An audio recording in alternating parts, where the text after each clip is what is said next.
ልክ እንደ ሐውልት ጠጣር ድፍን ከሆነ ማለት ነው የሚታይ ግራ ቀኝ ያለው በቦታ በእንትን ውስጥ ሊካበብ የሚችል ስለሆነ በደመና ውስጥ ስለሚመጣ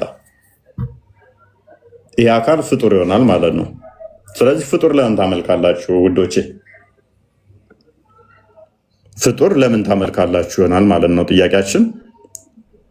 ፍጡር እያመለካችሁ ገነትን እንዳጠብቁት እንዳናፍቁትም ገሃነም ነው የምገቡት። ይህ አካል ሊትራሊ የፍጡር ባህሪን ፖሰስ አድርጓል። የፍጡርን አካል ገንዘብ አድርጓል። የምታመልኩት አካል ፍጡር ነው። ባህሪያቶቹ የፍጡር ባህሪያትን ፖሰስ ያደረገ ስለሆነ የያዘ ስለሆነ አንድ አምላክ ተመለስ። ለብረ ብታመልኩት ይሄንን አካል እንዲህ መጽሐፍ ቅዱስ እኮ ቼክ እያደረኩ ስለሆነ በአፕ ነው ቼክ ማለት ለዛ ነው። አፕ ላይ ገብቼ መጽሐፍ ቅዱስ ቼክ እያደረኩ ስለሆነ አንዴ መጽሐፍ ቅዱሱ ላይ አላ ቀኝና ግራ ፊትና ኋላ ከዛ ደግሞ ይታያል የሚላሉ ስለ አላ የለም። ኦኬ። ስለዚህ አሁን የምታመልከው አካል በቂያማ ቀን ይመጣል አይደለ? ና ተመለስ። አምላክ ይመጣል። በቂያማ ቀን የሚመጣውን አካል ታየዋለህ አይደለ? በደመና ጥላ ውስጥ ስለሚሆን አላይም። እኔ እንደዛ ነው የተማርኩት። በደመና ጥላ ውስጥ የሚመጣው ነው ውስጥ በደመና ጥላ ውስጥ ሲመጣ ነው። ከዛ በኋላ ደግሞ ታየዋለህ። በገነት ውስጥም ሆነ ታየዋለህ አይደለ? በገነት ውስጥ ግን እንትን ይላል። የቂያማ ቀን ታዩታላችሁ ይላል። ታየዋለህ። የቂያማ ቀንም ዳት ማተር ኤኒዌይስ ብቻ በገነት ታየዋለህ አይደል? ልዩነት አለው በቂያማ ቀን ማየትህ እና በደመና ቀን ገነት ላይ ማየትህ። ያ ነፍስና ስጋ ስለሚለያዩ የቂያማ ቀን ግን ስለምንነሳ ቂያማ ቀንና ገነት እና ቂያማ ምንድን ነው? እሱ ነፍስና ስጋ መለይ ካላ መለይ የምታየጋ ልዩነቱ አያው ስጋ ላይ አይችልም አባባል ያው እንደዛ ነው ለማለት የፈለግኩት። መቼ? በቂያማ ቀን? አረ እንትን ቀን ገነት ስትላልኩ ገነት በነፍስ የለም ስጋ የለም ከቂያማ በኋላ ሀይ ቂያማ ማለት እኮ በቃ ቂያማ ማለት ነው። ሞተ ተነስተሃል የምትነሳበት ቀን ነው እና እሺ ቶ ብቻ እሺ ጥያቄን ጠይቀኝ። ኤንዌስ ታየዋለህ አይደለ? ልክ ነው። ያ አካል የምታየው አላህ ቀዳዳ ነው ወይንስ ድፍኑን ነው የምታየው? አላቅም። እኔ እንደዚህ ወይ በአምላክ ትስቃለህ እንዴ? በምታየው አምላክ ተው በምታመልከው ይሁንብህና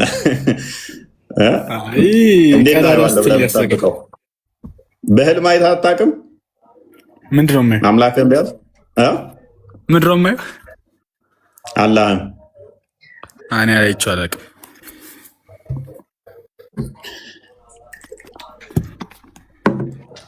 እና በሚያውቁ ቅርጽ እንደሚመጣ ነው የሚናገረው አይደል? እንደ ሀዲሱ በምታውቁት ቅርጽ የሚመጣ ከሆነ ደግሞ እየታየታችሁት ነው በምታውቁ ቅርጽ የሚመጣው። ኦኬ።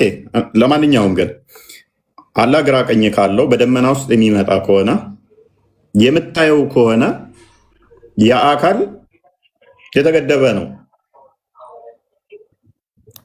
የሚታይ እስከሆነ ድረስ ደግሞ ከታየ ደግሞ የምታየው ነገር ፊዚካል አካል ነው።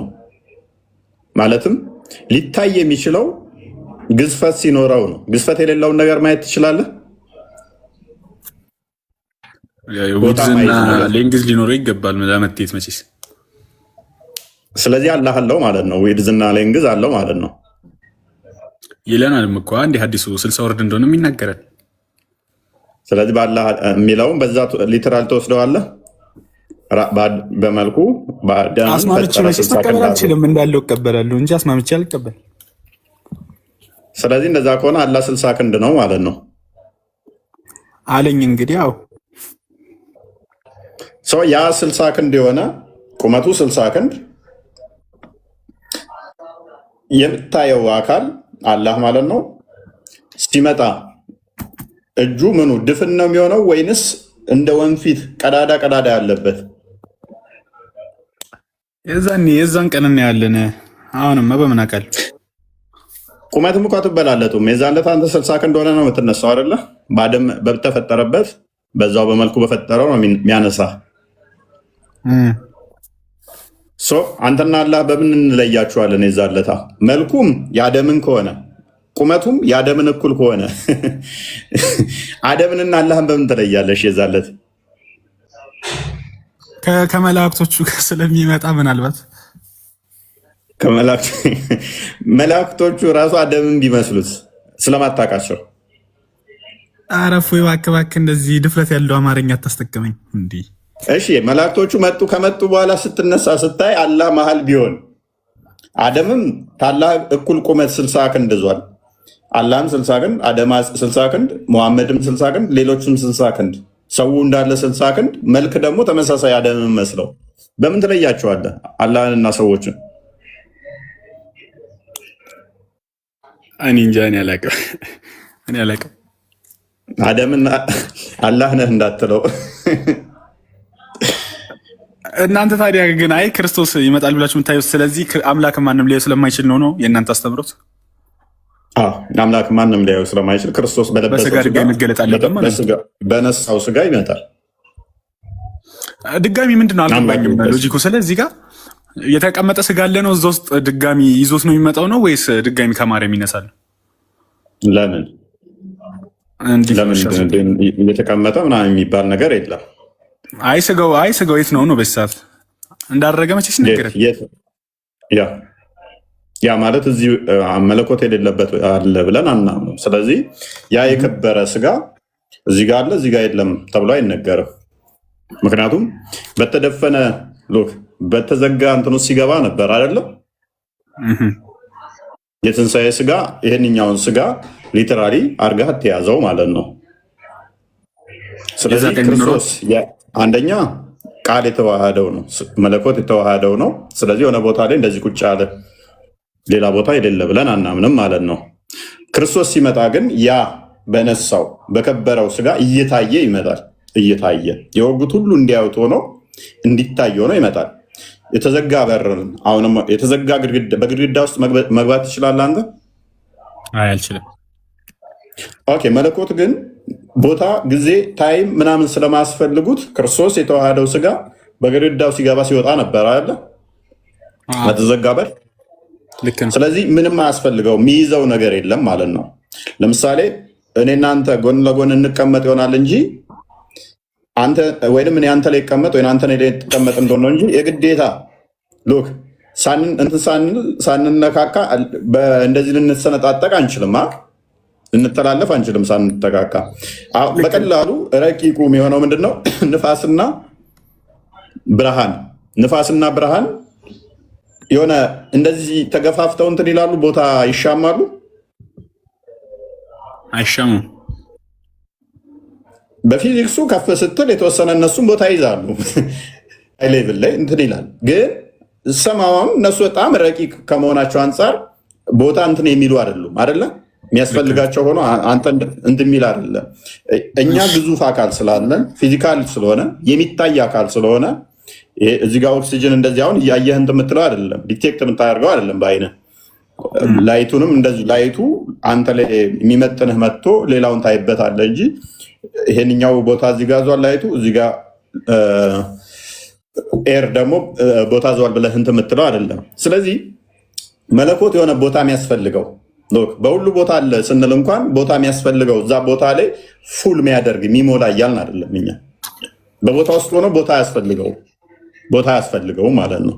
ስለዚህ በተዘጋ እንትን ውስጥ ይገባል ሊወጣል ስንል እንደዚህ ሰንጠቅ አድርጓት እያልን አይደለም። ወላ አይነካውም፣ አለመነካካት ገባ። አየርና ብርሃኑ እንኳን አብረው እያልኩ አንዱ አንዱን ሳይጫነው አንዱ አንዱን ሳያጠፋው አንዱ አንዱን ሳይጋርደው እዚህ ጋር አየር ካለ አንተን እንዳላይ ሳያደርገኝ እዚህ ጋር ብርሃኑ ካለ ንፋስ እንዳላገኝ ሳያደርገኝ አይደለ? ሁለቱም ተስማምተው ለእኔ መጥነው አየሩ ብርሃኑን ለእኔ እየደረሱ ነው አይደል? አንዱ አንዱን ሳይጋርደው አንዱ ካለ ለምሳሌ አንተ እዚህ ጋር ብትቀመጥ ትጋርደኛለህ ወደፊት እንዳላይ፣ እኔ ብቀመጥብህ ወደኋላ እንዳታይ ይጋርድብሃል አይደለ? ንፋሱም አየሩም አዘሴም ታይም አይኔ ላይ አሉ አይደለ? እዚህ ፊቴ ላይም አሉ አይደለ? ልክ አንዱ አንዱን ግን አልጋረዱብኝም፣ አንዱ አንዱን አልሸፈኑብኝም። ሁለቱም አዘሴም ታይም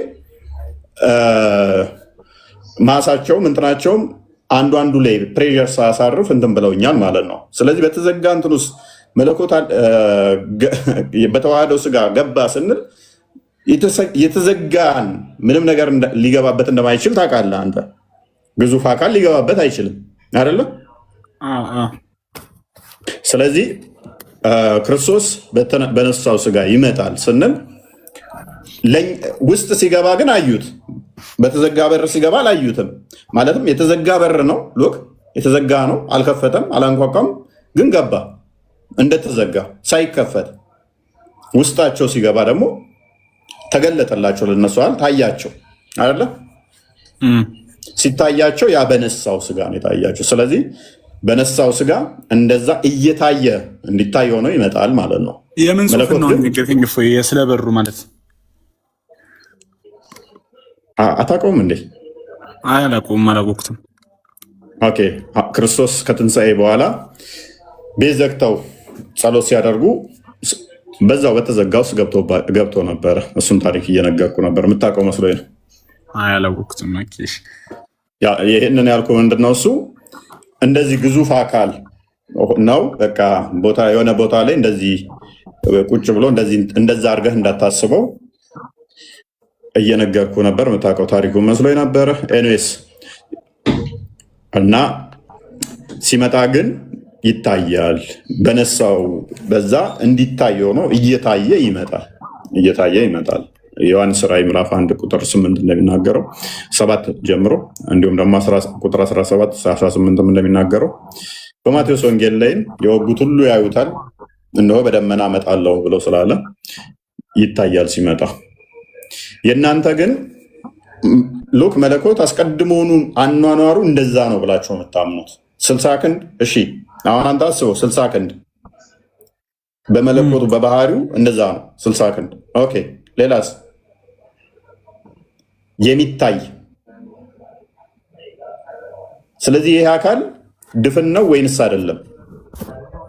የኛውን ሲመጣ ክርስቶስ በዛ በነሳው ስጋ ስለሆነ ማተር አያደርገንም። እኛ በነሳው ስጋ ነው ያ የነሳውን ስጋ ያሳየናል።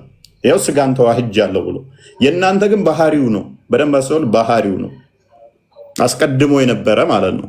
ፍጥረትን ሳይፈጥር የነበረ 60 ክንድ የሚረዝም በደንብ አስተውል።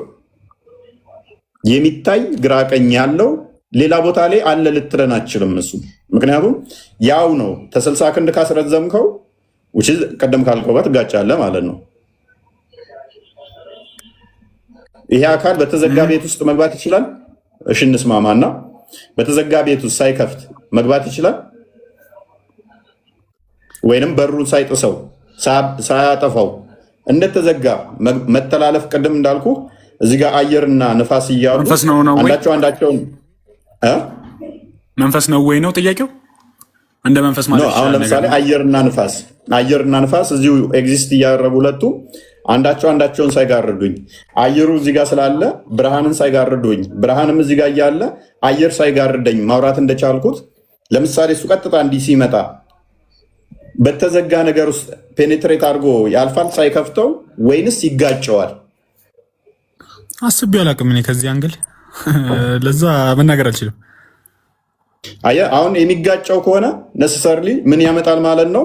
ግራ ቀኝ ካለው ቁመት ካለው የሚጋጭ ከሆነ ለአደጋ ቨርኔብል ነው፣ የተጋለጠ ነው። በቀላሉ ለአደጋ ኤክስፖዝ የሆነ ነው እሱ ራሱ ማለት ነው።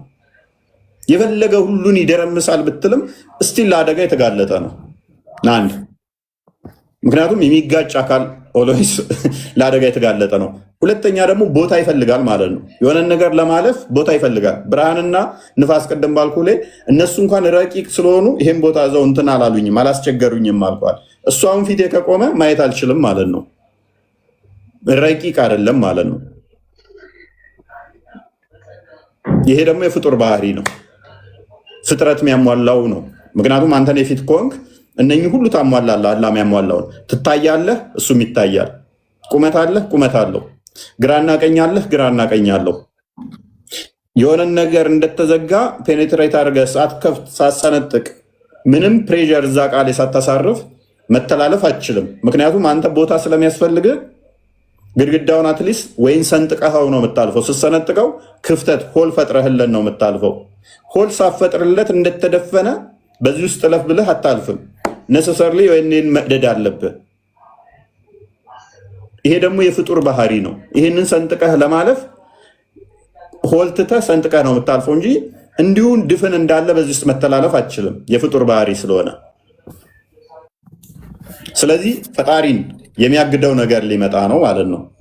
የሚያግደው ነገር ይመጣል። ነገር ግን እሱ ኃያል ስለሆነ እየደረመሳቸው የሚያልፍ ይሆናል ማለት ነው። ጉልበተኛ ይሆንና እየደረመሳቸው ያልፋል። ይህ ፍጡር ባህሪ ይሆናል፣ የአቅም ጉዳይ ይሆናል ማለት ነው። የሚያግደው ነገር ይኖራል፣ ግን በአቅም እሱ ስለሚበልጣቸው እነኛን ደርምሷቸው ያልፋል። አይ ሆል አለው ከተባለ ደግሞ ክፍተቶች አሉት። ያው ደርምሷቸው የሚያልፈው አካል ራሱ እንደ ወንፊት ነው ወይ? አካሉ እንደ ወንፊት ተቃጠቆ ያለው ነው ወይ? እነኛ ተቃጠቆቹ ደግሞ ሆሎቹ ደግሞ ፍጡር ናቸው ወይ? ምክንያቱም ይህንኛው አካል ይህን በቀላሉ ልጠይቅህ። አሁን አላህ አደምን በመልኩ 60 ክንድ አድርጎ ፈጠረው በሚለው ነው አይደል አንተ የምትስማማው? ስለዚህ አላህ 60 ክንድ አለው፣ መልኩም እንደ አዳም ነው ብለህ ነው የምታምነው? አዎ ልክ። ስለዚህ ቁመቱን 60 ክንድ ካደረግከው፣ ስለዚህ ፊቱ ኤቭሪቲንግ የተሟላ እንደዚህ ያሉት ብለህ ነው የምታምነው ማለት ነው። ኦኬ፣ እንደዛ ከሆነ አፍና አፍንጫስ አሉት? አይነገርለትም ለሱ፣ እሱን አላምንም። ኦኬ፣ ጆሮስ? እሱን አላምንም። እንዴት ለአላህ አላምንለትም። ያው በመልኩ ሲል ታዲያ ምንድን ነው ታዲያ 60 ክንድ አድርገህ ከአዳም ጋር ተመሳሳይ ነው በአምሳሉ ነው የፈጠረ ያለውን እንዴት ነው ታዲያ የተረዳኸው?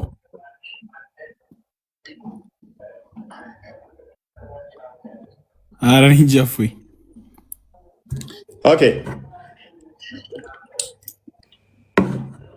ኦኬ ያ አካል ደግሞ ወይን ሊሆን የሚችለው ምንድን ነው? ወይን ጠጣር ነው የሚሆነው ወይን ለስላሳ ነው የሚሆነው? ከሁለት ውጭ ይሆናል። ያ አካል ብንነካው ወይን ለስላሳ ነው ወይን ጠጣር ነው፣ ከዛ ውጭ ይሆናል? አይሆንም። ስለዚህ ጠጣር ከሆነ ጠንካራ ከሆነ ማይደረመስ ማይሰበር ከሆነ ቅድም ባልኩ መሰረት የሆነ አባተር ነው እንትን ነገር የሆነና ጋንጊስተር ሆኖ ሁሉንም እያደረጋቸውም ያልፍ ይሆናል ማለት ነው። ሶፍት ከሆነ ደግሞ ሲምፕሊ ራሱ ክረሽ ሚድ ራሱ ለአደጋ የተጋለጠ ይሆናል ማለት ነው። እሱ ሶፍት ከሆነ ለስላሳ ነገር ሲምፕሊ ከሆነ የሚታይ የሚመጣ የሚሄድ እስከሆነ ድረስ በሁሉን ያላካበበ ቦታ የሚያስፈልገው ከሆነ ድረስ የሚታይ እስከሆነ ድረስ ሶፍት አካል ካለው በቀላሉ ለአደጋ የተጋለጠና አካላቶቹ ሊራገፉ የሚችሉ ይሆናል ማለት ነው።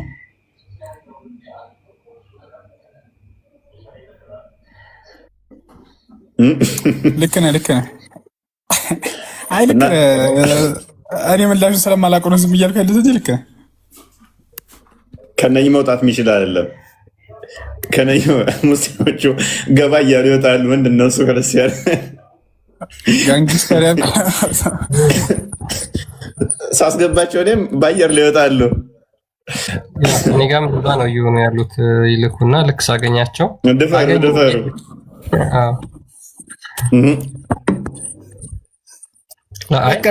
ክርስትና አስተምረን አፍሪ ይታያል። አንድ መታየቱ፣ ሁለተኛ መሄድ መምጣት መነገሩ።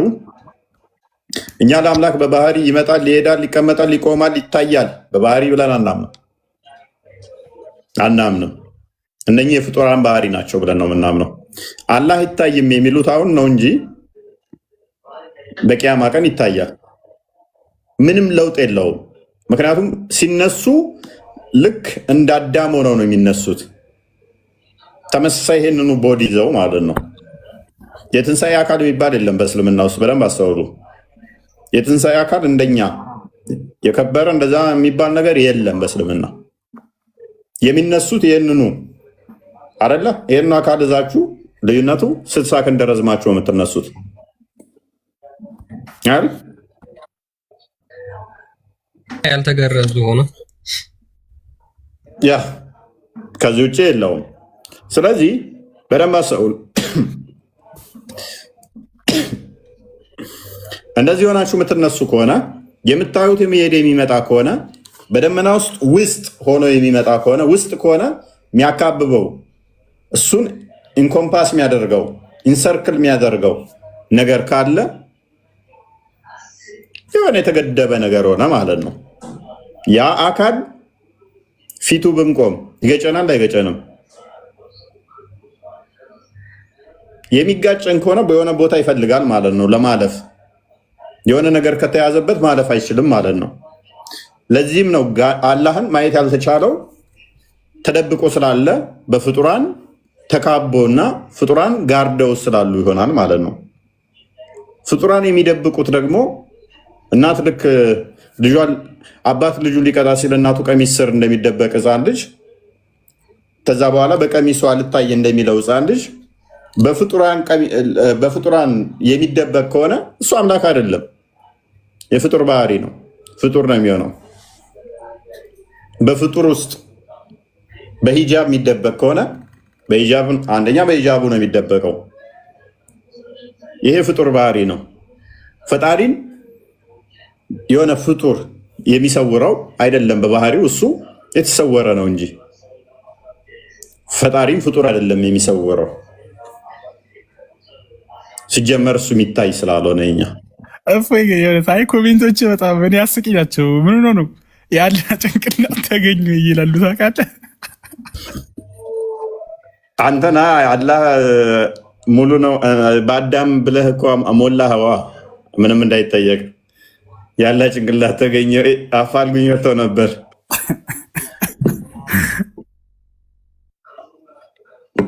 ምክንያቱም ያለ ጭንቅላት አለ የሚል ቁርአን ውስጥ የለም፣ ሐዲስ ውስጥም የለም። ሶፋር እስከማውቀው ድረስ ጭንቅላት በሚል አልመጣም። የመጣውን እናጸድቃለን፣ ያልመጣውን ዝም እንላለን አሉ። እሺ፣ ስለዚህ አምላካችሁ ምንድን ነው? እሱ እጅ አለው፣ 2 እጅ አሉ። ቀኝ 2 አለ፣ 1 ግራ መጥቷል። ሲያስቡት 2 ቀኝ ይደብራል። ከዛ ምን አሉ? 2 ቀኝ እጅ ነው የተባለው፣ አይ ሜታፎር ነው አሉ። እሺ ተስማማ። ቀኝና ግራ እጅ አለው አሉ። እሺ ባት አለው አሉ። ስንት ባት ስንል ሐዲስ ላይ የመጣው 1 ነው። ቁርአን ላይ ደግሞ ምንም አልመጣም። አላህ ባት አለው የሚል ቁርአን ላይ አልመጣም። ሐዲስ ላይ 1 አለች። ከዛ 1 ባት ሲያስቡት ይደብራል። አላህም ባት አለው ማለት ይደብራል። ከዛ ከጊዜ በኋላ ምን አደረጉ? ኪታብ ጻፉና ከ100 ዓመታት በኋላ አላህ ወንበር አለው አሉ፣ እግሩን የሚያሳርፍበት። 1 እግሩን ነው የሚያስቀምጠው ማለት ደበራቸውና እቺ ወንበር ኩርሲ የምትባለው የአላህ 2 እግር ማሳረፊያ ነች አሉ። አላህ እግር አለው አሉ። ሐዲስ ላይ ያለው 1 እግር ነው፣ ቁርአን ላይ የለም። ሲያስቡት 1 እግር ይደብራል። 2 ባት አለው ካሉ በኋላ በቃ 2 እግር አለው አሉ። ኪታብ ጻፉና አላህ ወገብ አለው አሉ።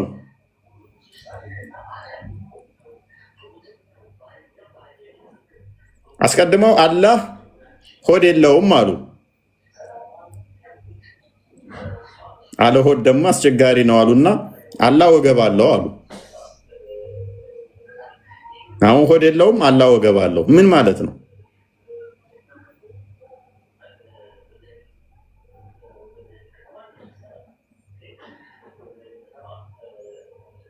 አይበላም ለማለት ሆድ የለውም አሉን። ድፍን ነው አሉን።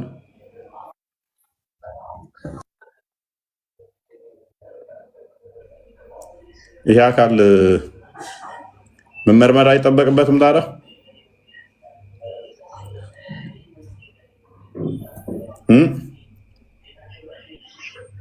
ጭንቅላት ሳይኖረው አንገት ሳይኖረው መጣን አንተ ተዛ ምን አልከን?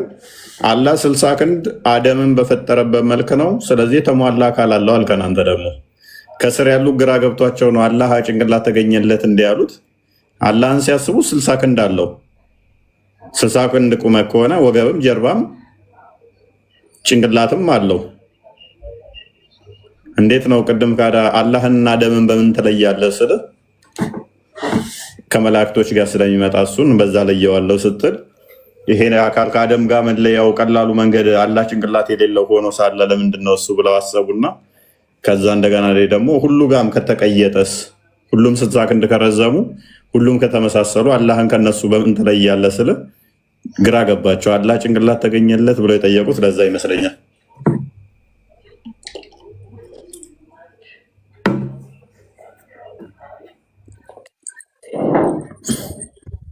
ዛሬ ነው እነሱን እስኪ ጠይቃቸው ፍሬ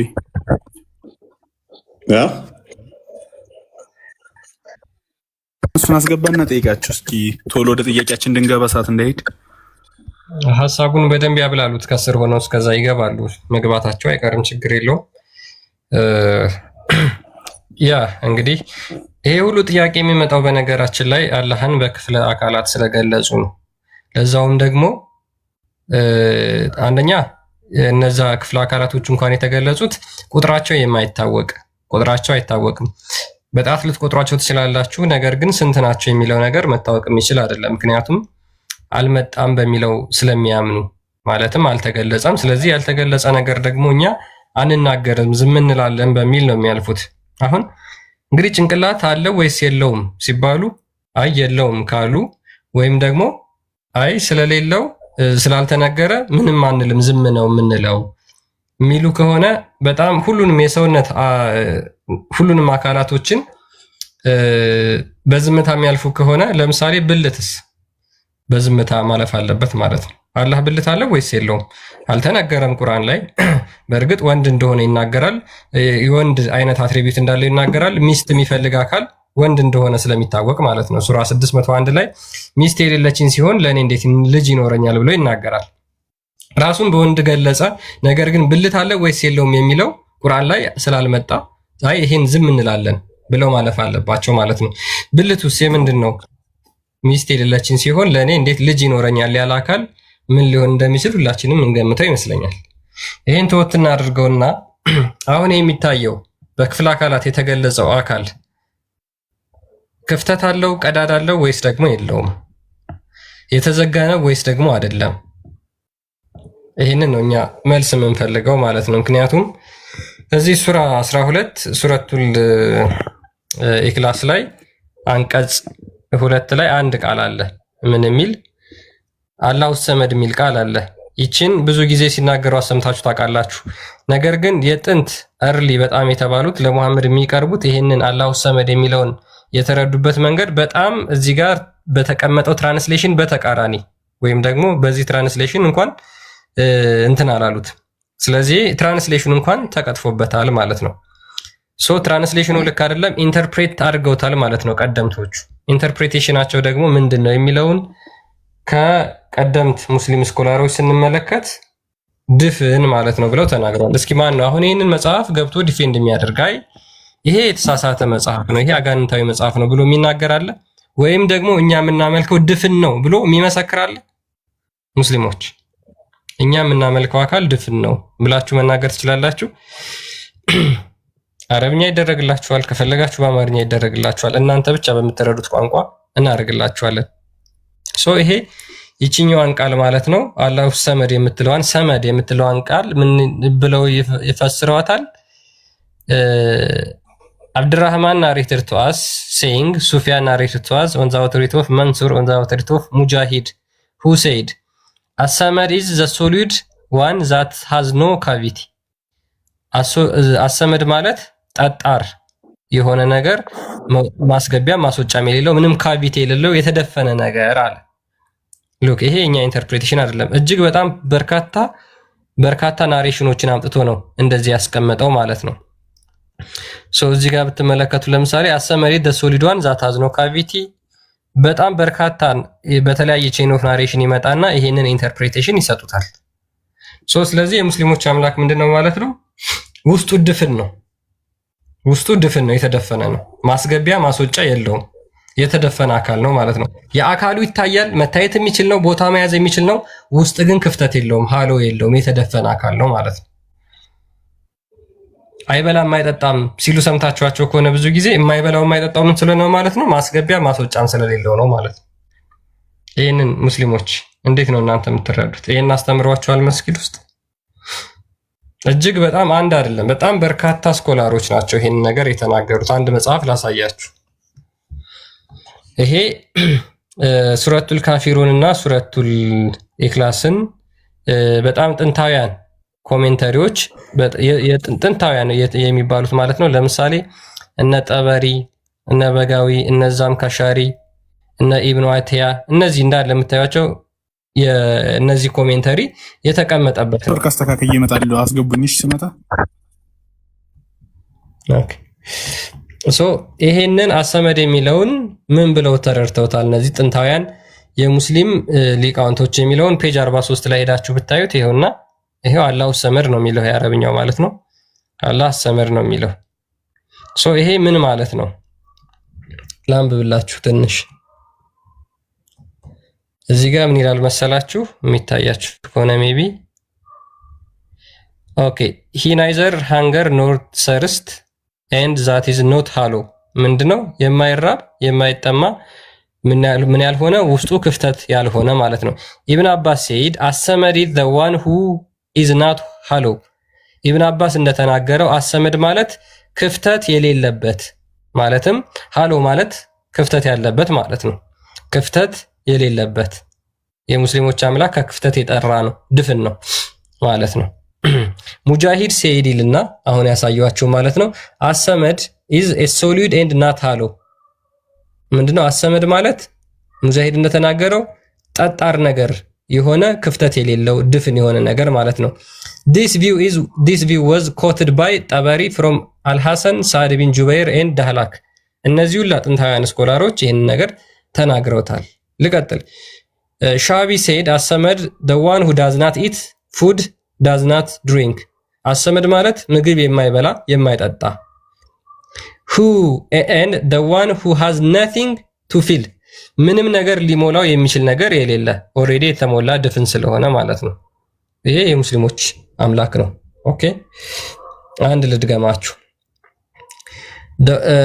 the one from whom nothing come out ከውስጡ ምንም ነገር የማያስወጣ ሉክ ከውስጡ ምንም ነገር የማያስወጣ ኢክሪማ ሰይድ እንግዲህ ኢክሪማ ሙስሊሞች በደንብ ታውቁታላችሁ። ይሄን ለእናንተ አልነግራችሁም። ኢክሪማ እንደተናገረው አሰመድ the one from whom nothing come out አሰመድ ማለት ከውስጡ ምንም ነገር የማይወጣ አካል ማለት ነው። he does not give birth does not born የማይወልድ የማይወለድ ማለት ነው። ምክንያቱም ድፍን ከሆነ ሊወልድ ሊዋለድ አይችልም፣ ሊበላ ሊጠጣ አይችልም ማለት ነው። ይሄ ሙስሊሞች አምላካቸውን የተረዱበት ጥንታውያን ሙስሊሞች አምላካቸውን የተረዱበት የሙሐመድ ሰሃቦችና ለሙሐመድ ቅርብ የነበሩ ታቢያኖች አምላካቸውን ነው የተረዱበት ማለት ነው። ሙስሊሞች አምላካችሁ ድፍን ነው ማለት ነው። ኮብልስቶን ነው የሚባለው። ሶሪ ይሄ በጣም ኦፌንሲቭ እንዳይመስላችሁ። ነገር ግን አሁን ብዙ አይነት ነገሮችን ብትመለከቱ ድፍን የሆኑ የድፍን ባህሪያት ያላቸው ቁሶች አሉ። ለምሳሌ በአይናችን የምናያቸው ናቸው፣ ማስገቢያ ማስወጫ የሌላቸው። ኦኬ እናንተስ አምላክ ይሄው በተገለጸው መሰረት አንብበንላችኋል ማለት ነው። ይሄ ቦታ የሚይዝ የሚታይ ድፍን የሆነ አካል ለምን ታመልካላችሁ? ብሎኬት ትላላችሁ። ብሎኬት ክፍተት አለው። አክቹአሊ ውስጥ ላይ ኮሜንት ላይ ያየው ስለሆነ ብሎኬት ክፍተት አለው። ይሄን ለምን ታመልካላችሁ? ይሄ ሊትራሊ ጣዖት ነው። ያልተሟላ ያሉት ነገሮች እንኳን ነገሮቹ ያልተሟላለት ጣዖት ማለት ነው። ይሄ ጣዖት ነው። ይሄ የእስልምና እንደምንም አድርገን እናሟላው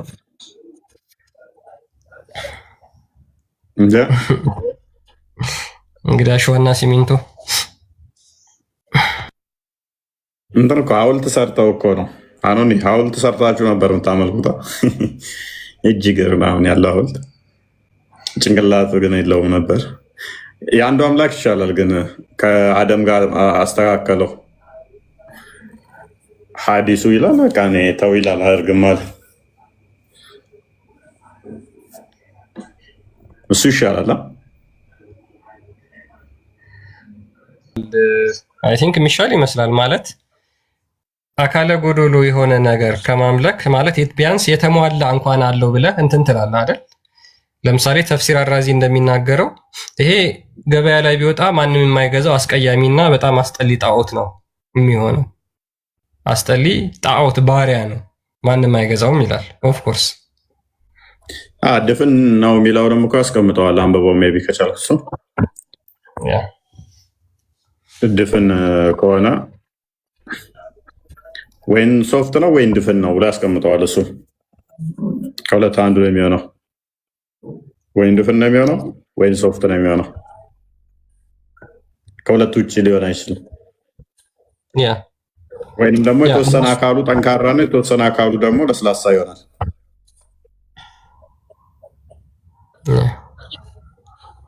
ላንብብላችሁ አንዴና ዋሃብዮች ይሄ እንትኖችን እነዚህ አካላትን የሚያጸድቁ ሙስሊሞችን ሪፊዩት የሚያደርግበት ተፍሲሩ ነው እና ሪፊዩት ያደርጋቸዋል። እንደዛ ብላችሁ የምታምኑ ከሆነ አላህ እጅ አለው እግር አለው ብላችሁ የምታምኑ ከሆነ እንደዚህ ነው የሚሆነው፣ ይሄ ደግሞ አምላክ አይደለም እያለ ነው ሪፊዩት የሚያደርጋቸውና ላሳያችሁ ሜቢ ኦኬ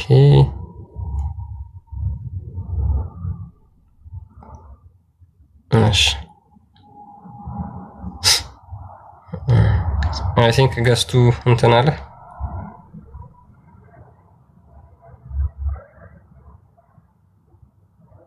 ኦኬ እሺ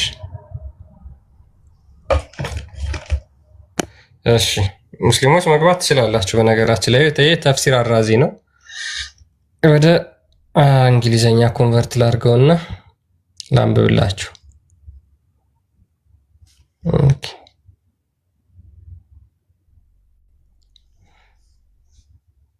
ኦኬ ምን ይላል መሰላችሁ? እነዚህ አላህን በአካል ቦዲ አለው ብለው የሚናገሩትን ማለትም እጅ፣ እግር የመሳሰሉ ክፍለ አካላትን የሚገልጹ ሙስሊሞች ያው እንግዲህ አሁን አህባሽና ወሃብያ እንደሚባሉት ማለት ነው። በሰዓቱ ግን ምንድን ነበሩ? ሱፊና ሰለፊ የሚባሉ ስለነበሩ ይህ አካል እንግዲህ የሱፊዎችን የአምላክ እሳቤ የአላህን እሳቤ ነው ይዞ የሚናገረው እና እናንተ አላህን አካል አድርጋችሁ የምትናገሩ ከሆነ ብሎ አርጊውመንት እየሰራላቸው ነው። ኢን ሂዝ ኤሰንስ ሜይ ሂ ቢ ግሎሪፋይድ ኤንድ ኤግዛልትድ ሂ ኢዝ አይዘር ኤ ሶሊድ ቦዲ ዛት ካኖት ቢ ፔኔትሬትድ። ምን ይላቸዋል? ኦኬ አላህ እንደዛ አድርጋችሁ የምትሉ ከሆነ የምትገልጹ ከሆነ በባህሪው ምንድነው? ሶሊድ ቦዲ ነው፣ ጠጣር የሆነ አካል ነው። ዛት ካኖት ቢ ፔኔትሬትድ አት ኦል፣ ማንም ቀዶ ሊገባበት የማይችል ወይም ደግሞ ፔኔትሬት ምንም ነገር ፔኔትሬት የማያደርግ። ኢን ዊች ኬዝ ሂ ኢዝ ኤ ሃርድ ስቶን፣ በዚህ ኬዝ ምንድነው? ጠጣር ድንጋይ ነው የሚሆነው።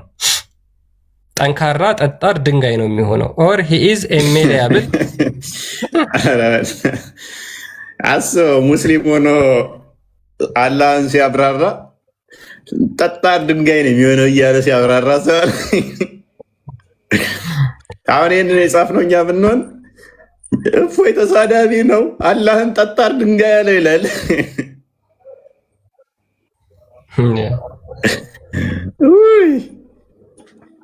የምር አምላክ እኔ አሁን ጠጣር ድንጋይ ነው አላህ። ስለዚህ ሰመድ ብላችሁታል። ሰመድ ማለት ደግሞ ድፍን ጠንካራ ድንጋይ ማለት ነው። ስለዚህ አምላካችሁ ድንጋይ ነው ጠንካራ ድንጋይ ብዬ ስል ቢሰማ አንድ ሙስሊም ተሳዳቢ ነው ይላል። መጽሐፉን ስለማያውቅ ማለት ነው፣ ሙፈሲሮቹን ስለማያውቅ። ኮንክሪት የምታመልኩት ሙስሊሞች ቀጥልሽ። ኮንክሪት መግባት ትችላላችሁ። በነገራችን ላይ አልቻሉትም። በዚህ ግን አቀባለኝ እኮ እነሱ አካላቱ ይጠፋሉ የሚለው ራሱ ትናንት አበሳይቷቸዋል።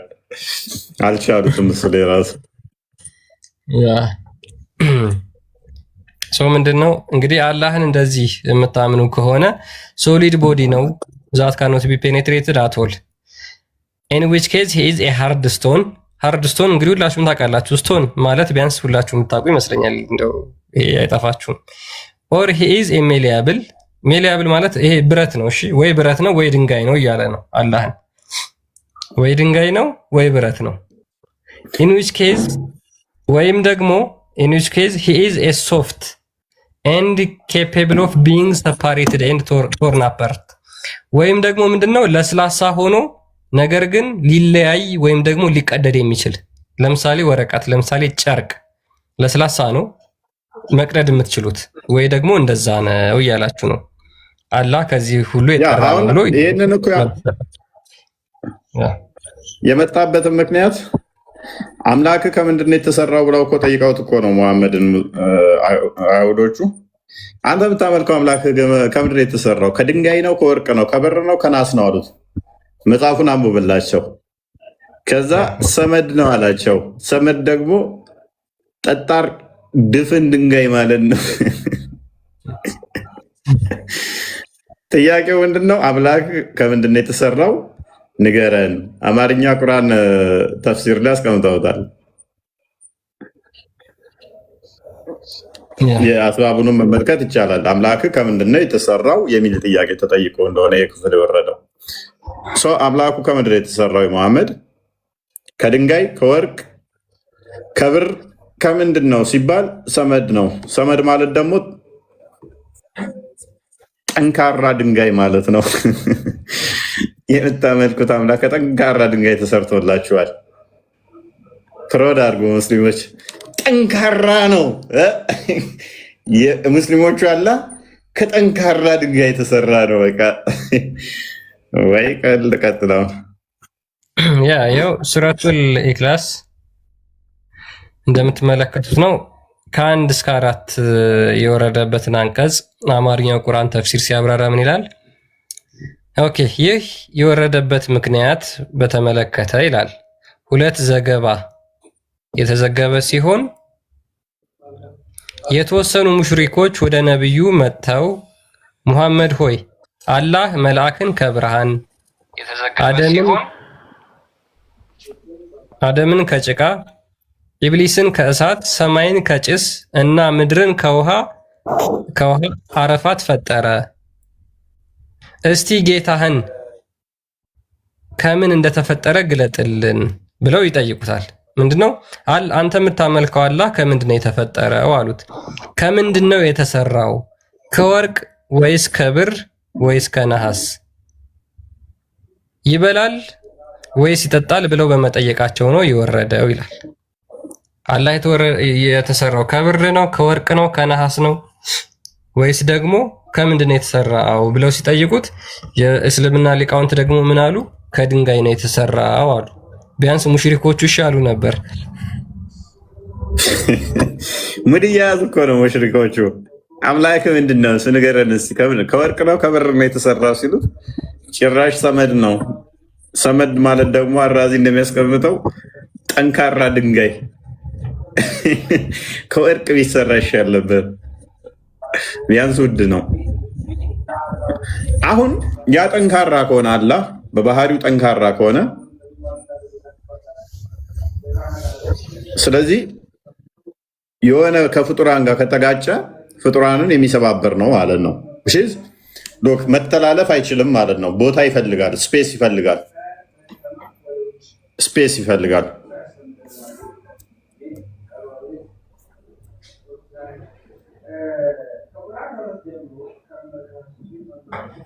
ኦኬ ጀሚል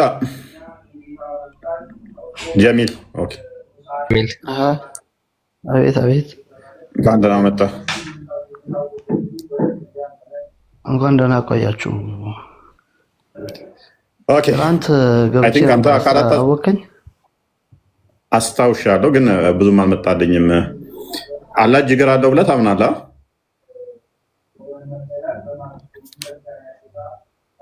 ትላንት የሆነ ቦታ ላይ አቁመን ነበር። በትላንቱ ማውራት ይቻላል? አይ ትናንትና በቃ ትናንትና አለቀ።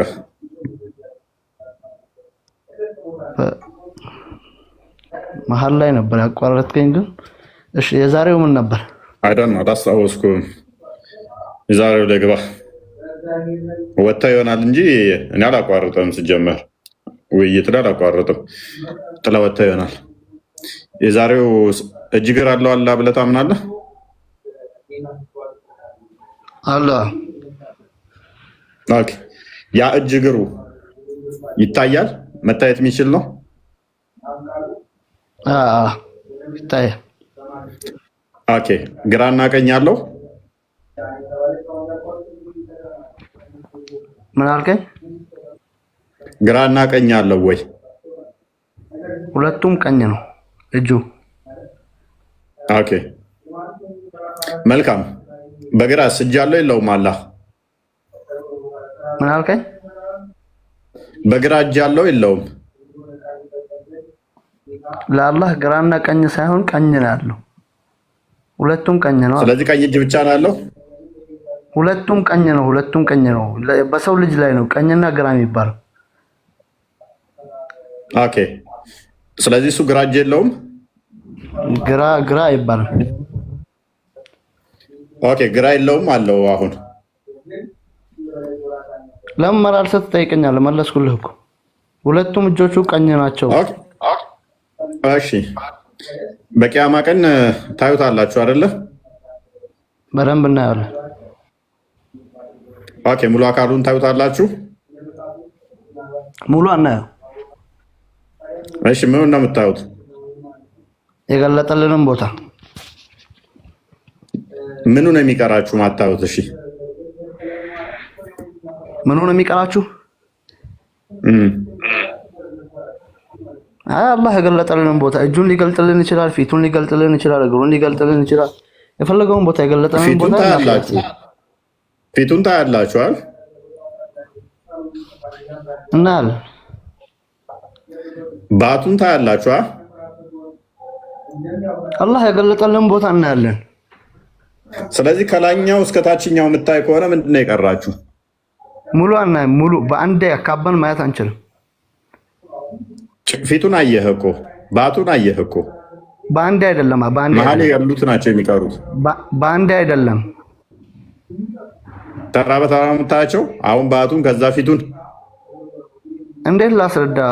ግልጽ እኮ ነው።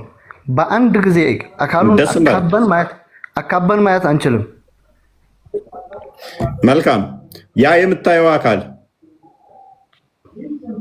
ድፍን ነው ወይንስ ቀዳዳ ነው? ማለት የምታየው አካል ያ አካል ወደ አንተ ቢመጣ አንተ እንዲደረምስ ይችላል አይችልም? ነው ወይንስ ኢሉዥን ነው ዝም ብሎ? ክብር ሊኖር ይገባል። ስለጌታ እኮ ነው እየጠየቃለሁ። እና እኔ ምን አጠፋሁኝ? ያ የምታየው አካል ሆል ሰውነቱ አካሉ ቀዳዳዎች አሉት ወይንስ እንዲህ ድፍን ነው? ከማንም ጋር አይመሳሰልም። ያ አካል ይህ አልተነገረንም። ቁርአንም ላይ ሐዲስም ላይ አልመጣም እኮ። ታየዋለህ እኮ። የምታየው ነገር በጣም ግዙፍ ግድግዳ፣ እንደ ግድግዳ እንደ ፎቅ ድፍን ነው ወይንስ ቀዳዶች አሉት? ያ አልመጣም አልኩህ እኮ። ቁርአንም ላይ ሐዲስም። ኦኬ ስለዚህ አታውቁትም አምላካችሁ ምን እንደሆነ። ድፍንም ሊሆን ይችላል፣ ቀዳዳም ሊኖረው ይችላል። አናውቅም።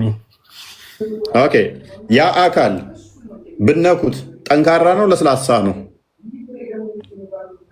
አልመጣልንም። ይሄ ስለዚህ አታውቁትም።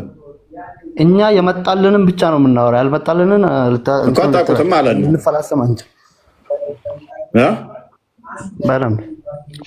ስለዚህ ድፍን ሊሆን ይችላል ወይንም ደግሞ ውስጡ ይሄ የምታዩት አካል ውስጡ ትልቅ እየቀዳዶች ያሉት ሊሆን ይችላል። ሆል ልክ ነው አፌ ውስጥ እንደዚህ፣ ከዛ ሆዴ ውስጥ ደግሞ ጨጓራ፣ አንጀት ቀዳዳዎች ያሏቸው። ይሄ እጄ እንደምታዩት ኤሎሮፍ ብለድ ቬዘል እንዳሉት እሱ ውስጥም እንደዛው ቀዳዶች ሊኖሩ ይችላሉ ማለት ነው።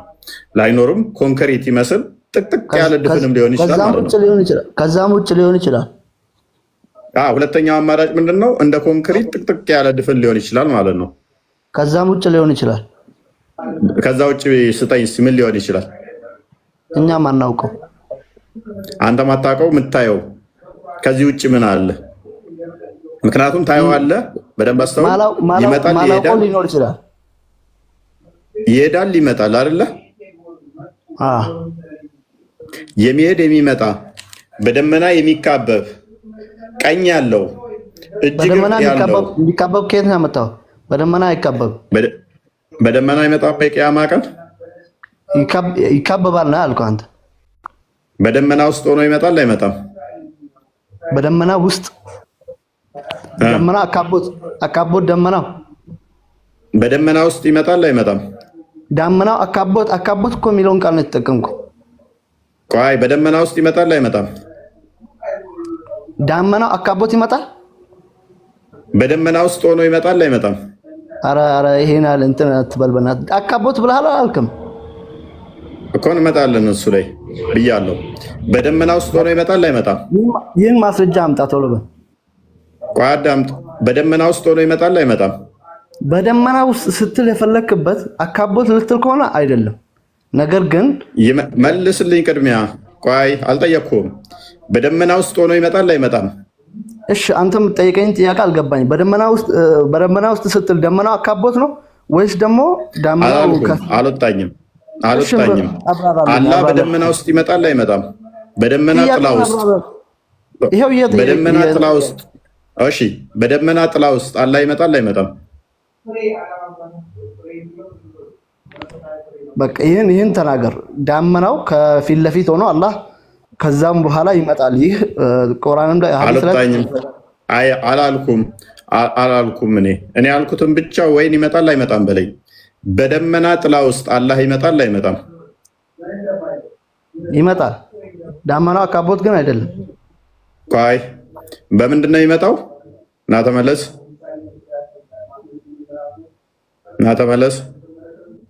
አልወጣም። በምን ውስጥ ነው የሚመጣው? ዳመናው አካቦት አይመጣም። ፕሊስ ያላልኩትን አትበል፣ አታድክመኝ። ብለሃል፣ ቅድም ብለሃል እኮ ይመጣል ብለሃል። ቅድም አካቦት ይመጣል ብለሃል። ፕሊስ ቆይ፣ እሱንማ ብያለሁ። በምን ውስጥ ሆኖ ይመጣል? ለዚህ ማስረጃ አምጣ። አመጣለሁ። ምን ውስጥ ሆኖ ይመጣል ነው ያልከኝ? አሁን አምጣልኝ። ምን ውስጥ ሆኖ ይመጣል ነው ያልከኝ? አንተ አስታውሱ። ምን ውስጥ ሆኖ ይመጣል ነው ያልከኝ? ዳመናው ውስጥ ስትል የፈለክበት አካቦት ከሆነ አካቦት አይመጣም። ዳመናው ግን በደመና ጥላ ውስጥ ይመጣል አይመጣም? ወንድማችን የመጨረሻ ቻንስ። እሺ ጥያቄ አልገባኝም። እሺ አብራራልኝ ጥያቄ። በደመና ጥላ ውስጥ አላህ ከመላእክቱ ጋር ሆኖ ይመጣል አይመጣም? ውስጥ ስትል ምን ማለት ነው? በደመና ጥላ ውስጥ ሆኖ መላእክቶች ሰልፍ ሆነው ይመጣል አይመጣም? ዳመናው ውስጥ ስትል አካቦት ከሆነ አይመጣም። ያልኩትን በል፣ እሱኛውን ተወው። በደመና ጥላ ውስጥ ይመጣል አይመጣም? አይመጣም። ድገመው። ቅድም ይመጣል ብለህ ነበር፣ አሁን እየሸመጠጥክ ነው። በደመና ጥላ ውስጥ አላህ ይመጣል አይመጣም? አይመጣም። ኦልራይት፣ አንዴ ክፈተው ክርስቲያን።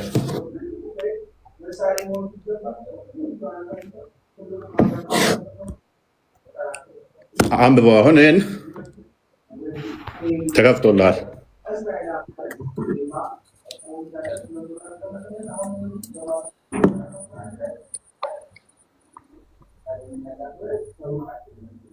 አንብበው። ይነበባል ጀሚል? አይነበበኝም። አንብበው። አይ ቲንክ ይታያል አይደል? ፎይል አንተ ይታያል። ኦኬ ላንብብልህ። ችግር የለውም። አይመጡም ነበር ያልከው፣ ላንብብልህ። አላህና መላእክቱ ተፍሲር ከፍተህ ብታነብልኝ ደስ ይለኛል። ተረጋጋ። ይሄው ተረጋጋ። አላህና መላእክቱ አንዴ ዝም በል እስኪ፣ ዝም በል በቃ። አሁን ተመታሃል። አላህና መላእክቱ ከደመና በሆኑ ጥላዎች ውስጥ ሆነው ወደ እነርሱ እንዲመጡና ጉዳዩ እንዲወሰን እንጂ ሌላ ምንን ይጠብቃሉ?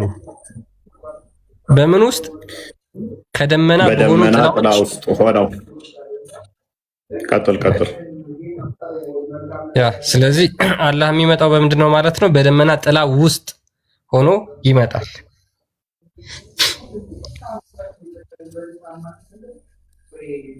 እሺ አሁን ትለናለህ። ማይክን አንሳው አልኩህ እኮ አካቦት አይደለም። አላህን አካቦት አይደለም። ፕሊዝ ዘንግተኸው ከሆነ እንጂ ሁለት ያስደግሜህ በደመና ጥላ ውስጥ አይመጣም ብለኸኛል እኮ። አሁን ብያለሁ። ኦልራይት አሁን እኮ እኔም እኮ ደጋግሜ ስጠይቅህ አካቦት አይደለም ብያለሁ። ፕሊዝ ቆይ ምን ውስጥ ሆኖ ነው የሚመጣው? አላህ አካቦት አይመጣም። ነገር ግን ዳመና ምን ውስጥ ሆኖ ነው የሚመጣው ነው ያልኩህ እኔ።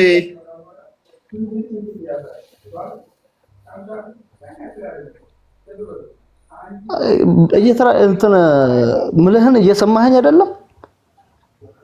ምን ውስጥ ሆኖ ይመጣል ነው የሚለው የተከፈተልህ ቁርአን። ይህ ዳመና ውስጥ ሆኖ ነው የሚለው። ውስጥ ማለት ምን ማለት ነው? ውስጥ ማለት ማካበቡን አይደለም እዚህ ጋር የሚያሳየው። ውስጥ ማለት ምን ማለት ነው? ውስጥ ማለት አሁን ዳመናው ፊት ለፊት ሲሆን አላህ ደግሞ ከሱ በላይ ሲሆን ውስጥ የሚባለው። ጥላ ከላይ ነው የሚሆነው ከታች ነው የሚሆነው? ጥላ ከሰዎች ጥላ ዳመና ወደ ሰማይ ነው የሚጠላው ወደ ምድር ነው የሚጠላው? ከሰዎች ጥላ ነው። ደመና ጥላ ነው የሚለው ከሰው ጥላ ጋር ለምን ትሄዳለህ? ተወናት ማዋጣ አርጉመንት ውስጥ አትግባ። በደንብ አስተውል። አሁን አንድ ጥያቄ ብጠይቅ አታመጣም። አላህ የሚመጣው ከደመና ጥላ ውጪ ወይንስ ውስጥ? ውስጥ። እናመሰግናለን። አላህ ከደመና ጥላ ውጪ አይደለም የሚመጣው።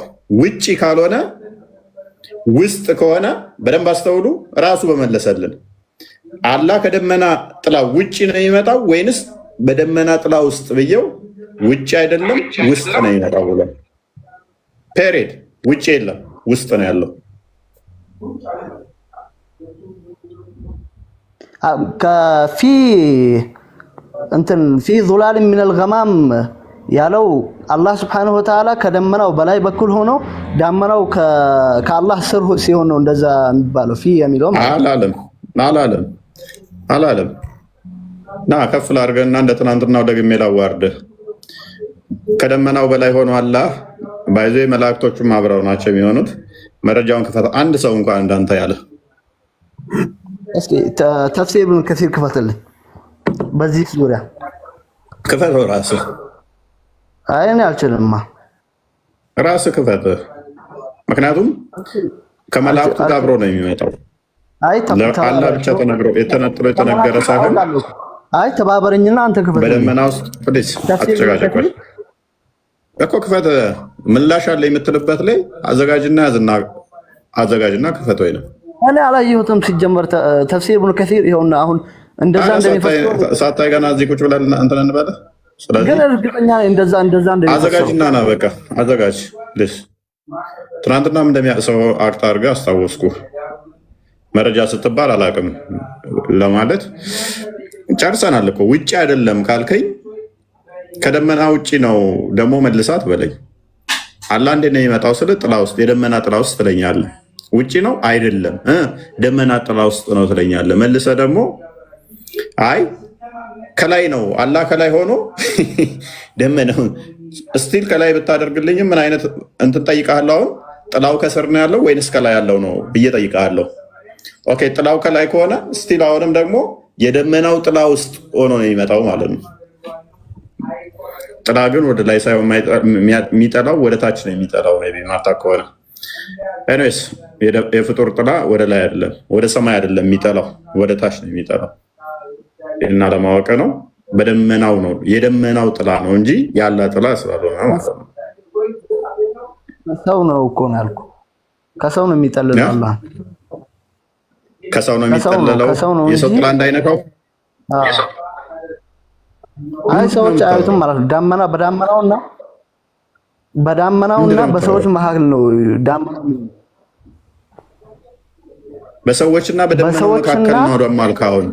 እሺ አይደለም፣ በሰዎችና በአላህ መካከል ነው ዳመና የሚሆነው እንጂ ከአላህ በላይ አይደለም ዳመና የሚሆነው። ክፍሉ ምንድን ነው የሚለው? ጥላውስ ከማንና በማን ነው የሚሆነው? ጥላውስ የት ነው የሚሆነው? ጥላው በሰዎችና በአላህ መካከል እንጂ ከአላህ በላይ አይሆንም መቼም ማለት ነው። በተአምር አይሆንም። አላህስ ምን ውስጥ ነው የሚሆነው? አላህ ከጥላው በላይ ይላል ክፍሉ። ከጥላው በላይ ነው የሚለው ወይንም ጥላ ውስጥ ነው የሚለው? ከጥላው በላይ ነው። ጥላ ውስጥ ነው የሚለው ወይንስ ከጥላው በላይ ነው የሚለው? ጥላ ውስጥ ማለት ይህኛው ማለት ፊ የምትለው ቃል በእናትህ አንተ ሰውዬ በቃ በዚህ መጠን ጊዜ ባንገል ጥሩ ነው። ክርስቲያን ጀሚል እኮ አይፈረድበትም። በነገራችን ላይ ጀሚል በቃ ገብቶናል። ምክንያቱም አሁን ልክ ቁርአን ላይ እንደተገለጸው ከሆነ አላህ ፍጡር ስለሆነ ነው።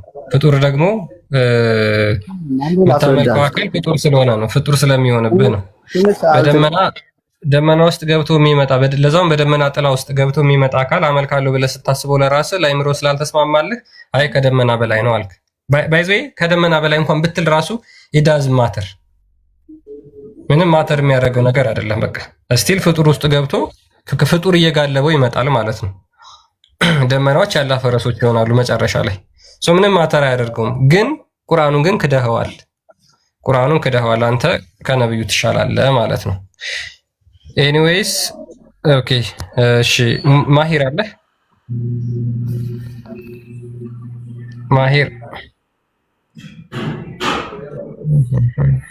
ማሂር አለ። እሺ ማይ እሴ ነው የሚለው ምን ማለት ነው? አለሽ? አዎ ጥያቄ ነበረኝ። ሰላም ነው። እንኳን ደህና መጣሽ። ለምንድን ነው የምትጠመቁት? ደህና ነሽ ወይ? እንኳን ደህና መጣሽ እያልኩሽ መልስልኛል። እኮ መጀመሪያ ሰላምታ ይመልሽልኝ። እሺ ደህና ነኝ። ኦኬ በጣም ጥሩ። ሰምተሽዋል ጥያቄያችንን? አላህ እግር አለው ብለሽ ታምኛለሽ? እሱ አሁን የጠየቁት መልስልኝ። እሱ መልስልኝ። ስለ አላህ ነው የተማርሽው መስጊድ ውስጥ ወይስ ደግሞ ስለ ክርስቲያኖች ለምንድን ነው የሚያጠምቁት ብላችሁ ነው የተማራችሁት? መልስ የለከው ወይስ አለከ? አሁን ለዚህኛው እኔ አለኝ፣ ችግር የለውም። አንቺ ግን መስጊድ ውስጥ ስትማሪ ተረጋጊ። አንቺ መስጊድ ውስጥ ስትማሪ ስለ አላህ እግር ነው የተማራችሁት ወይስ ደግሞ ክርስቲያኖች ለምንድን ነው የሚያጠምቁት ብለሽ ነው የተማርሽው? መልስ ከሌለው የለውም በላይ። እስቲ መልስልኝ። ለዚህኛው ለምንድን ነው የምትጠመቁት? ወይስ ሙስሊም ሆናችሁ? መልስልሻለሁ። ምንም ችግር የለም። መልስልሻለሁ። አንቺ ግን ስለ አላህ እግር መመለስ ትችያለሽ? ስለ አላህ እግር መመለስ ትችያለሽ? መልስልኝ። የጠየቁትን መልስልኝ እስቲ መጀመሪያ። እኔ እኮ ስለሱ ንገረኝ አላልኩም። የጠየቁትን ነው ልትመልስልኝ የምፈልገው። መጀመሪያ እኔ ጥያቄ የጠየቅኩ ነበረ። በቃ ችግር የለውም። ጥያቄ ብቻ ነው ያለሽ፣ መልስ መመለሳችን። እሺ በቃ እሺ። አንዴ ሚውት አድርጊና ጥያቄ መጨረሻ ላይ ትጠይቂያለሽ፣ መጨረሻ ላይ ይመለስልሻል። አያችሁ ምንም አያስተምሯቸውም ስላላ። ክርስቲያኖች እንዴት እንደዚህ ያደርጋሉ፣ ክርስቲያኖች እንደዚህ ያጠምቃሉ፣ ክርስቲያኖች እንደዚህ ያመልካሉ፣ ክርስቲያኖች እንደዚህ ይሰግዳሉ። የሚያስተምሩት መስጊዷቸው ውስጥ ይሄን ብቻ ነው የሚያስተምሯቸው። ስላላ አያስተምሩ፣ ስለ እግሩ አያስተምሯቸው። ስለ እጁ አያስተምሩ። አላህ ድፍን ነው ወይስ ጠጣር ነው ወይስ ቀዳዳ ነው ወይስ ማስገቢያ ማስወጫ አለ የሚለው ከስር ትብርጃለሽ። ምን ችግር አለው? እንደጭቅጭቅ ነው የፈለግሽው። ምንም ስለ አምላካችሁ አታውቁም። በቃ አላስተማሯችሁም ሙስሊሞች በሚገርም ሁኔታ ማለት ነው። ያስተማሯችሁ እንዴት ክርስትና ላይ 1000 ጥያቄ መጠየቅ ትችላላችሁ ብለው ወረቀት ጽፈው ይሰጧችኋል። እሱን ትሸመድዳላችሁ። ከዛ በኋላ እዚህ መታችሁ እንደ ጋሪ ፈረስ የተጫናችሁበትን አራግፋችሁ ትሄዳላችሁ ማለት ነው። ይሄ አያዋጣም። በነገራችን ላይ አንቀው እስልምና ውስጥ እንዲቀመጡ አንቀው የያዙበት አንደኛው መንገድ የመጀመሪያው ይሄ ነው። የምታውቁ ከሆነ ትመልሱላላችሁ። እሺ ማሂር አለ ጥያቄ ካላችሁ መጨረሻ ላይ ትጠይቃላችሁ። አሁን ጥያቄያችንን መመለስ የምትችሉ ብቻ ሙስሊሞች፣ ወይም ደግሞ በተመሳሳይ ቶፒክ ችግር የለውም ትጠይቃላችሁ። በተመሳሳይ ቶፒክ ከሆነ የኛ መልሳችሁ እናንተም በተመሳሳይ ቶፒክ መጠየቅ ትችላላችሁ። እንደዛም ስለሚቻል ማለት ነው። ማሂር አለ ሁልጊዜ ማይኩን ሚውት አድርጎ ነው የሚማረው ልጅ። ኦኬ መልካም እንሽከተ ያ ይሄ አካል ምንድን ነው? አሁን እንደዚህ አይነት አካል ነቢያቶች አልሰበኩም። ሉክ እንደዚህ አይነት አካል ነቢያቶች አልሰበኩም፣ ሐዋርያቶች አልሰበኩም። ሕያው እግዚአብሔር የላካቸው ሕያው አምላክ የላካቸው መልእክተኞቹ እንደዚህ አይነት ጣዖት ተቃውመው ነው እንጂ የመጡት ሰብከው ይህንን አምልኩ እያሉ አይደለም የመጡት። ነቢያቶች በሙሉ ጣዖታትን ተቃውመው ነው የመጡት። ከጣዖት ሽሹ እያሉ ነው ነቢያቶች ሐዋርያቶች የመጡት ማለት ነው። ሙስሊሞች ደግሞ የሚያመልኩት አንፎርቹኔትሊ ይህንን ጣዖት ነው ማለት ነው። ለዛውም ያልተሟሉ አካላት ያሉት ጣዖት፣ ጭንቅላት የሌለው ጣዖት። ጀሚል ደግሞ እንዳለው ግራ እጅ የሌለው ሁለት ቀኝ እጅ ያለው ሞንስተር ነው ይሄ አይደለ? የሚያስፈራ የሆነ ፍጡር ነው የሚመስለው። ሉክ አሁን አንድ አካል ሁለት ቀኝ እጅ ያለው በግራ በኩል የለውም። አሁን ጀሚል በአይምሮ የሳለው አካል ሁለት ቀኝ እጅ ያለው በግራ በኩል ምንም ነገር የለው። አሁን የምር ይሄ አይምሮ ተቀብሎ ታመልከዋለህ? በሽር ጀሚል ማለት ይሄ የሚመለክ ነው፣ ይሄ ሀያ አምላክ ነው ተብሎ የሚመለክ አካል ነው ይሄ። አሁን በአንድ በኩል ሁለት ቀኝ እጅ አለው፣ በአንድ በኩል ደግሞ እጅ የለውም የሚል ነገር እኮ ማንም አልወጣኝም። እንደዛ የሚል አልክ እኮ ለአላህ ግራይን ያርለትን ቀኝ እጅ ነው። እሺ ችግር የለውም ይሁን። እሺ ከአእምሮ ነው ያመጣው። በጣም ጥሩ እሺ ይሁን። እሺ ግራ እጅ አለ። እሺ ሁለት ቀኝ እጅ እንዳለው ወይ አንዴ ጀሚል ሁለት ቀኝ እጅ እንዳለው ራስህ ተናግረሃል። ሁለት ቀኝ እጅ እንዳለው ችግር የለውም ተናግረህ ዝም ብለህ ዘባራልከ አንተ የተናገርከው ኤግዛክትሊ አንተ የተናገርከውን የደገምኩልህ። አሁንም እኮ መስማማት እንችላለን። የኔን ሐሳብ ካልተረዳው ወይ ያንተን ሐሳብ ካልተረዳውት በማውራት መግባባት እንችላለን። ምንም ችግር የለውም። አይደለም ደገምከው፣ በቃ ችግር የለውም። እሺ አንተ የተናገርከውን ድገምልኝ። ፈጣሪ ላይ ዝም ብለህ አውርተህ ችግር የለውም ትላለህ። ቀጥል። እሺ አንተ ድገምልኝ። ተሳስቻለሁ፣ እየቀጠፍኩ ነው፣ እየዋሸ ነው ብለህ መናገር ነው ያለብህ እንጂ ፈጣሪ ላይ የፈለከውን አውርተህ ችግር የለውም ብለህ ማለፍ አትችልም። እሺ አላህ ሁለት ቀኝ እጅ ነው ያለው ወይስ አይደለም? ቆይ ምንም እንደዚህ ስላል የትም አትሄድም። ችግር የትም የምታመልጥ አይመስልም ነው ጀሚል። የፈለገ ፖለቲካ ሰው ይሄን ተክናችሁበታል እናውቃለን። የፈለገ ነገር ተናገር። አንተ ከተናገርኳት ግን አንተ ያልከውን ልንገር። በአንድ በኩል ቀኝ እጅ እንዳለውና በሌላኛው በኩል ደግሞ ምንም አይነት እጅ እንደሌለው ነው የተናገርከው። ሁለቱም እጆቹ ቀኝ ናቸው ወይስ አይደሉም? ሁለቱም እጆቹ ቀኝ ናቸው እላለሁ። ግራ እጅ ያለው የለውም? ግራ እጅ አይባልለትም እላለሁ። በቃ ይሄው አሁን ተመልካች ይፈርዳል። በቃ አንተ የተባለለት ቢባልለት ካፊር ያስብለዋል። ለምሳሌ አላህ ይሄን ያላህ ግራ እጅ አለው ቢል አንድ ሰው ያ ይታያል። አሁን ሰለማክፈር ብዙ አይነት መስፈርቶች አሉ። ያ መስፈርቶች ይታይለታል። ብዙ አይነት ነገር አለ። አይተው ይህን ነገር የሚያደርጉት የማክፈር መስአላ ትልቅ ነገር በቀላሉ ብሎ የሚያምን ቢያስተምርስ መምህርም ሆኖ አምላካችን አላህ ግራ እጅም አለው ብሎ ቢያስተምር ነገርኩህ እኮ የተክፊር መስአላ በጣም ትልቅ የሆነ ነጥብ ነው። ያ በዛ ነጥብ ላይ የትኛውም ሰው ገብቶ እንዲያደረገ ሰው እንዲሆናል ብሎ መናገር የለበትም።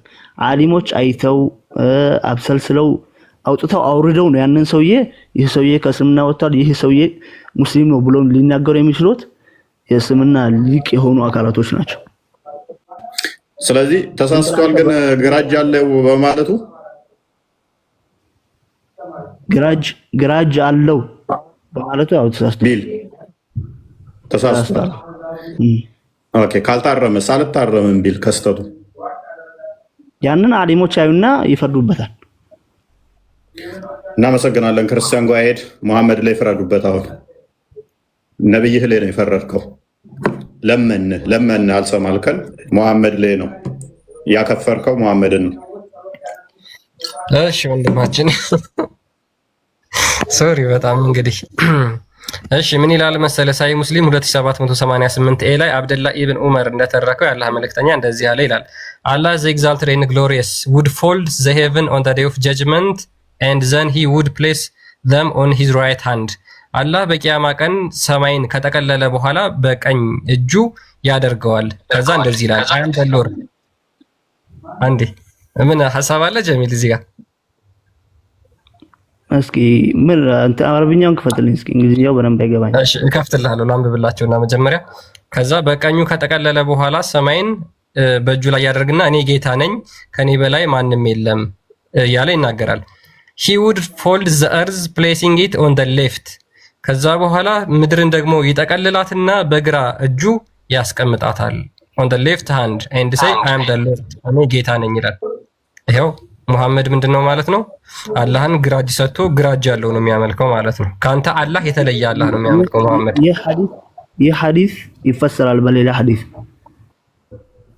ምን ይላሉ በሌላ ቦታ ላይ ደግሞ ሁለቱም እጆቹ ቀኝ ናቸው የሚል ሐዲስ አለ ሌላ ሐዲስ ማለት ስለዚህ ወይ ይጋጫል ወይንም ደግሞ አላህ ሁለት ቀኝ እጅ አለው አንድ ግራ እጅ አለው እዚህ ጋር የተናገሩት ይህን ሐዲስ የተናገሩት ለሰዎች ለማስረዳት በሚል ነው እንጂ ቀኝና ግራን እያስቀመጡ አይደለም ማስረጃ ለሰዎች ለማስረዳት ነው የተናገርኩት ያለበትን ማስረጃ ይሄውና ሌላ ቦታ ላይ ሄደው ሁለቱም ማስረጃ ለሰዎች ለማስረዳት ነው አዳምጥ ያኛውን ላለመሆኑ ይሄንኛውን ለሰዎች ላስረዳ ብዬ ነው አላህ ግራ እጅ አለው ያልኩት ብሎ የተናገረበትን እና ከፍተልና ሂምሌት ትሆናለህ እንደለመድካት በየቀኑኛ ቤት ገብቶ መዋረድ ብርቅ አድርገው ነገርኩ ማስረጃ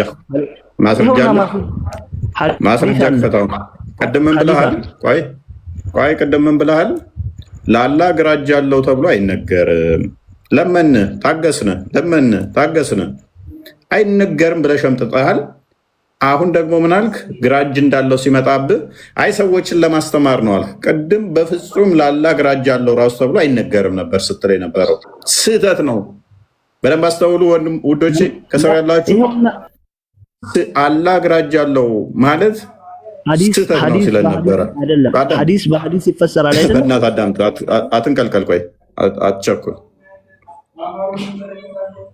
ሳሂህ ሙስሊም ላይ ያመጣንለት አላህ ግራ እጅ እንዳለው ቀኝ እጅም እንዳለው ሳሂህ ሆነ ሐዲስ ላይ ሳሂህ ሙስሊም ላይ ያመጣነው አሁን ምንም ወሬ ሳታወራ መረጃ ብቻ ክፈት ኢቭን ከዑለሞችም መረጃ ክፈት ቀጥል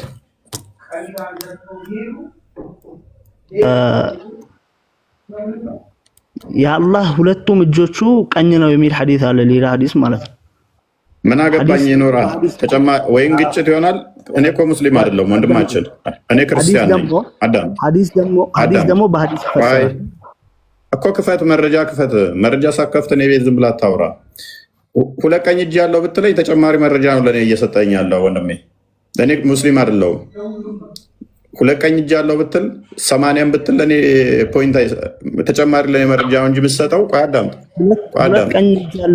አዳምጥ ሁለት ቀኝ እጅ ያለው ብለው የሚፈቱበትን አውቀዋለሁኝ አንተ በምትለው አይደለም እነሱ የሚፈቱት አንተ በምትለው እንደማይፈቱት መረጃ አንጣ ይሄንኛው ግራ እጁ አይነገርም ያሉበትን መረጃ አንጣ አልኩህ ሁለት ቀኝ እጅ ያለው የሚል አለ አዎ አንደኛ ኮንትራዲክሽን ይሆናል ሁለት ቀኝ እጅ ነው ያለው ብሎ መሐመድ ሲያበቃ መልሶ ግራ እጅ ያለው አለ ብዬ ግጭት አመጣብሃለሁ እኔ ሙስሊም አይደለሁም ሁለቱንም አልቀበልም ይሄንንም አልቀበልም ግራ እጅ ያለው የሚለው ነው ቀኝ እጅ ያለው የሚለውንም እኮ አልቀበልም እኔ ዛጋ ሁለት እጅ ያለው ቀኝ ብትል ግጭት ነው ስለዚህ መሐመድ ዝም ብሎ ያወራል ማለት ነው ግራ እጅ የለውም ብሎ ሲያበቃ መልሶ ደግሞ ግራ እጅ ያለው ሚል ነው ቀኝ እጅ ነው ያለው ሁለት እጅ ብሎ ሲያበቃ ግራ እጅ ያለው ይላል ብዬ አመጣብሃለሁ ሙስሊም ካልሆንክ የራስን ጥያቄ ሙሐመድ ምላስ ላይ ስላስቀመጥክ እቺን ንግግር ሙሐመድ ምላስ ላይ ስላስቀመጥክ ግራ እጁ ያለው ለማስረዳት ነው እንጂ እንዲህ ነው ያልኩበት ካለ ብሎ ያለበት ካለ ለዚህ ስራ ቆማለሁ የበሽር ልጅ አንተሱ መስረጃ ካመጣ ሙሐመድ እንደዛ ያለበትን ካመጣ በደንብ አስተውል እኔ ይህንን ያልኩ ግራ እጅ አለው ያልኩት አይዛጋ ሁለት ቀኝ እጅ ያለው ለማስረዳት ነው ያለበትን ሙሐመድ ካመጣን እዚህ ስራ ቆማለሁ። ቀጥል። ሜዳውም ፈረሱም ያንተ ነው። እንደዛ ያለበት የለም። ነገር ግን ሐዲስ በሐዲስ ከሌለ ታዲያ ነው የምትለን? ሐዲስ በሐዲስ ምን አድርገህ ነው የምትለን? እኔ እንዳዳመጡ ከሌለ ምንድን ነው የምትለን? እኔ እንዳዳመጡ አታዳምጠኝ። ከሌለ የለም እኮ ነው በቃ። ሐዲስ በሐዲስ ይፈሰራል። ሲጀመር መች ማዳመጥ ትችላላችሁ እናንተ? ሐዲስ በሐዲስ ስለሚፈሰር ያን በዚህ ሐዲስ ያመጣን ነው የምንፈሰረው። ሐዲስ በሐዲስ ስለሚፈሰር ያንን ሐዲስ አንድ ሐዲስ አንድ ቦታ ላይ ካገኘ አንድ ቦታ ላይ ያለውን ሐዲስ በአንድ ቦታ ሐዲስ ነው የምንፈሰረው። ቴንክ በቃ ሙሐመድ አንዴ ደስ ሲለው ሁለቱም ቀኝ እጅ ነው ይላል። አንዴ መለስ ብሎ ደግሞ ግራ እጅ ያለው ቀኝ እጅ ያለው ይላል። ስለዚህ ሙሐመድ ደስ ያለው ነው የሚናገረው። እናመሰግናለን። ግጭት ነው ግን በአንተም ስማማለሁ። በአንተም ስስማማ ደግሞ ምንድነው አዳም በአንተም ስስማማ አላህ ምን ይሆናል ማለት ነው? ሬጉላር ሼፕ ቀኝ ሁለት ቀኝ ያለው ግራ የሌለው ይሆናል። እናመሰግናለን። በደንብ አስተውሉ። አላህ በጀማል የሚያመልከው አካል ምንድነው? እሱ ግራ እጅ የሌለው ሁለት ቀኝ እጅ ያለው። አይምራችሁ አሁን አስቡት። ግራ እጅ የሌለው ሁለት ቀኝ እጅ ያለው ይሆናል ማለት ነው። በሻ አምሮ አይታሰብም። ወንድ ልጅ አያመልክም። ይታሰባል። ለማስረጃ አምጣ። ኦኬ እስልምና ለቀህ ትወጣለህ። በአይምሮ እንደሚታሰብ ብሰጥህ ተወራረድ ከኔ ጋር። በእስልምና አልወራረድም። በእስልምና መወራረድ አይቻልም። ሃይማኖታችን ታዲያ ምንድነው እሱ? አምላክህ ምንም ሳታካዳ እኔ ጋር እየተማርክ ምንድነው የምትፎክረው? ካዳ የአንተ አላህ በአይምሮ እንደሚታሰብ ልስጥህ። እኔ እስልምናን መለቀው እስልምናት አዳምጠኝ። እስልምናን ቁማራ ሲጂ አይደለም የምናገረው። እስልምናን መለቀው ሚት ይሻላል። እኔስ የምታነሱት አርጉመንቶች እንደሚመታባችሁ ወቁ። ጥያቄ ስትጠየቁ ለምን ይገርማል። ግን የሚገርመው ምንድነው አንዳንድ ጊዜ መሀይምነትን ጌጥ አድርጋችሁ ሙስሊሞች በተቻለ መጠን ማለት ነው መሀይምነትን ጌጥ አድርጋችሁ አታያዙት። አለማወቅ ችግር የለውም፣ ችግር ላይ ኖረው ይችላል።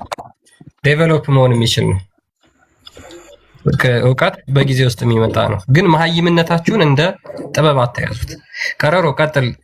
አላህ እግር አለው ብለህ ታምናለህ አንተ? እንደዚህ የሰውነት ማለታችን ጥያቄ ጠይቃ ነበርና ለምን ጥያቄ ስትጠየቁ አትመልሱም ነው? ኦኬ የኔ ጥያቄ ትመልስልኛለህ? መጀመሪያ የጠየቅኩ እኔ አንተን ጥያቄ ለመመለስ አይደለም የገባሁት።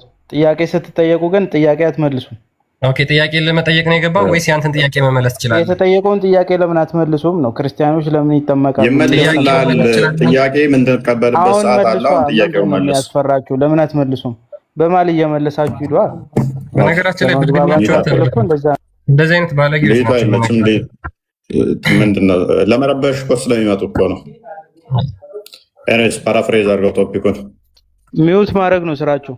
ያ አንድ ሙስሊም አንድ ልብ ያለው ሙስሊም ማለት ነው የዛሬዋን ጥያቄ አንዷን እንኳን በስትክክል መመለስ የሚችል ሙስሊም የለም። በነገራችን ላይ የምታመልኩትን አምላክ አታውቁም።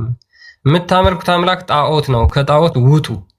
እናንተ ወንድ ልጅ ምናምን አታመልኩ ነው። እሱ ነው አይደለ የገረማችሁ? ለምን? ክርስቶስን ስላልተረዳችሁት፣ ክርስቶስን ስላላወቃችሁት። እናንተ አካለ ጎዶሎ ጣዖት ነው የምታመልኩት።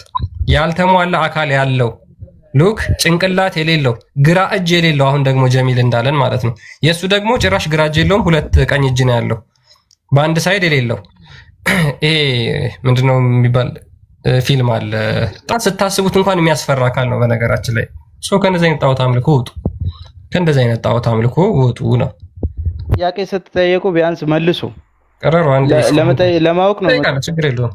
እንዳትወርድ ትጠይቃለህ። እንዳትወርድ ታረጋላችሁ እኮ በቃ ሚውት አድርግ። አሁን ትጠይቃለህ። አሁን አንዴ እኛን ጨርስ። መጀመሪያ ትጠይቃለህ። አንዴ ሚውት አድርግና ጠብቅ። እኛ የራሳችንን ቶፒክ መጀመሪያ በደንብ አጠቃለን ጠይቀን ሙስሊሞችን የሚመልስ ሙስሊም የሚያይ መስጊድ ውስጥ የተማረ ስላላህ የተማረ ሙስሊም ነው የምንፈልገው እኛ። እናንተ እንዳለ ምንድነው ያሸከሟችሁ? ጥያቄ ነው። እናንተ ጥያቄ ተሸካሚዎች ናችሁ። ስለዚህ እናንተን ጥያቄ ደግሞ ሁልጊዜ የያዛችሁትን ጥያቄ አራግፋችሁ መሄድ ስለሆነ ችግር የለውም ታራግፉታላችሁ። ግን እስኪ ስላላ የተማረ ሙስሊም ከመጣ ደግሞ እናያለን ማለት ነው። ኦኬ ሶ ይሄንን አካል ለምን ታመልካላችሁ ነው የኛ ጥያቄ። ድፍን የሆነ አካል አንድ ሌላ እንትን ልጨምርላችሁ።